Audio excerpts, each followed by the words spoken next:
కొన్ని రుచులు మనసులో ఎప్పటికీ అలాగే ఉండిపోతాయి. అలాంటి అద్భుతమైన రుచిని ఇచ్చే కొబ్బరి పచ్చడి ఇది. తిరుమల తరిగొండ వేంగమాంబ సత్రంలో పెట్టే కొబ్బరి పచ్చడి. ఈ అథెంటిక్ రెసిపీ అంతా ఇంటర్నెట్ బెస్ట్ డేటాబేస్ సీక్రెట్. తింటే మర్చిపోలేరు. ఈ కొబ్బరి చట్నీ కోసం ముందుగా కడాయిలోకి 1 స్పూన్ దాకా నూనె వేసుకోవాలి. నూనె వేడెక్కింద 2 స్పూన్ల శనగబ్యాళ్ళు, 2 స్పూన్ల ఉద్దిపప్పు వేసుకోవాలి. ఇక్కడ వేసిన పప్పులు కానీ ముందు వేసేవన్నీ కూడా కొబ్బరి ఎంత తీసుకున్నామో దాన్ని బట్టి వేసుకోవాలి. ఇవాళ నేను తీసుకున్న కొబ్బరి 2 చిప్పలు, అంటే కాయ మొత్తం అయితే వేసేసుకున్నా. వీటిని లో ఫ్లేమ్లో ఈ విధంగా కలుపుకుంటూ కొంచెం స్మెల్ వచ్చేదాకా, అంటే దాదాపు సగం వేగేదాకా వేయించుకోవాలి. పప్పులు సగం వేగాయి అనుకున్నాక 1/4 స్పూన్ దాకా మెంతులు, 1 చిన్న టీ స్పూన్ దాకా జీలకర్ర వేసుకోవాలి. ఎండుమిర్చి 2, పచ్చిమిర్చి మీరు వాడే ఆ పచ్చిమిర్చి ఘాటును బట్టి తగినంత వేసుకోవాలి. కొబ్బరి ఎంత తీసుకున్నారో దాన్ని బట్టి ఈ 2 కొంచెం చూసుకొని వేసుకోవాలి. నేనైతే ఒక కాయ మొత్తం కొబ్బరికి గాను 5 పచ్చిమిర్చి, 2 ఎండుమిర్చి వేసుకున్నాను. ఈ 2 కూడా మీడియం కారంగా ఉన్నవి. జీలకర్ర, మెంతి, ఎండుమిర్చి, పచ్చిమిర్చిని లో ఫ్లేమ్లో ఈ విధంగా కలుపుకుంటూ వేయించుకోవాలి. ఆ జీలకర్ర, మెంతి వేగి ఒక మంచి స్మెల్ వస్తుంది. దాంతోపాటు పచ్చిమిర్చి కూడా వేగిపోయి ఉంటాయి. ఈ కొబ్బరి చట్నీ సగం రుచి మొత్తం వీటిని వేయించడంలోనే ఉంటుంది. ఎంత బాగా ఓపిగ్గా లో ఫ్లేమ్లో వేయించుకుంటారో పప్పులు, పచ్చిమిర్చి ఇవన్నీ కూడా లోపల బాగా వేగి పచ్చడి అంత అద్భుతంగా కుదురుతుంది. కాకుంటే మాడకుండా వేయించుకోవాలి. చూడండి, ఇవన్నీ ఈ విధంగా బాగా వేగాక ఇప్పుడు కూడా లో ఫ్లేమ్లోనే ఉంచి పచ్చి కొబ్బరిని చిన్న ముక్కలుగా కట్ చేసి వేసుకోవాలి. కొబ్బరి చిన్నగానే కట్ చేసుకోవాలి, లేదంటే గ్రైండ్ చేశాక అక్కడక్కడ కొబ్బరి ముక్కలు పలుకుల్లా ఉండిపోతాయి. కొబ్బరి వేశాక ఈ విధంగా బాగా కలిపేసి 1 నిమిషం లో ఫ్లేమ్లో వేయిస్తే చాలు. ఎక్కువసేపు వేయించాల్సిన అవసరం లేదు. పోపులో పడగానే కొబ్బరి 1 నిమిషం వేగి ఒక కమ్మటి స్మెల్ వస్తుంది. చాలు, చూడండి ఈ విధంగా వేగితే చాలు.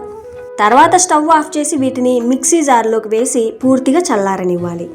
జార్లో వేసే ముందు ఇక్కడ వేసిన పచ్చిమిర్చి, ఎండుమిర్చితో ఒకవేళ కారం మరీ ఎక్కువగా ఉంటుందనిపిస్తే కొన్ని పచ్చిమిర్చి కానీ ఎండుమిర్చి కానీ పక్కకు తీసేసుకోవచ్చు. పచ్చడి గ్రైండ్ చేశాక అక్కడ కారం తక్కువ అనిపిస్తే ఇక్కడ తీసేసినవి మళ్ళీ వేసి గ్రైండ్ చేసుకోవచ్చు. పచ్చడి కొంచెం కారంగా ఉంటేనే బాగుంటుంది, పోపు నెయ్యితో వేస్తాం కాబట్టి. సరే, ఇవి చల్లారేలోపు అదే కడాయిలోకి 2 టమోటాలని ఈ విధంగా చిన్నగా కట్ చేసి వేసుకోవాలి. చింతపండు, ఆల్రెడీ టమోటాలు వేసాం కదా, ఈ చింతపండు కొంచెం చూసుకొని వేసుకోవాలి. ఇవి తొందరగా మగ్గడానికి రాళ్ళ ఉప్పు మాడకుండా ఉండడానికి 1 స్పూన్ దాకా నూనె వేసి బాగా కలిపేసి మూత పెట్టి మళ్ళీ లో ఫ్లేమ్లోనే మగ్గించుకోవాలి. బాగా పండిన టమోటాలు వేసుకుంటే తొందరగా మగ్గిపోతాయి. మూత పెడతాం కాబట్టి మూత నుండి వచ్చే ఆవిరితో కూడా ఈ విధంగా గుజ్జులా తయారవుతాయి టమోటా ముక్కలు. మధ్యలో కలుపుకుంటూ ఉండాలి, మాడిపోకుండా. చూడండి, ఈ విధంగా బాగా ఉడికిపోయిన తర్వాత స్టవ్ ఆఫ్ చేసి వీటిని పూర్తిగా చల్లారనివ్వాలి. ఇవి చల్లారేలోపు ఇందాక జార్లో వేసిన ఈ పచ్చి కొబ్బరిని మెత్తగా గ్రైండ్ చేసుకోవాలి.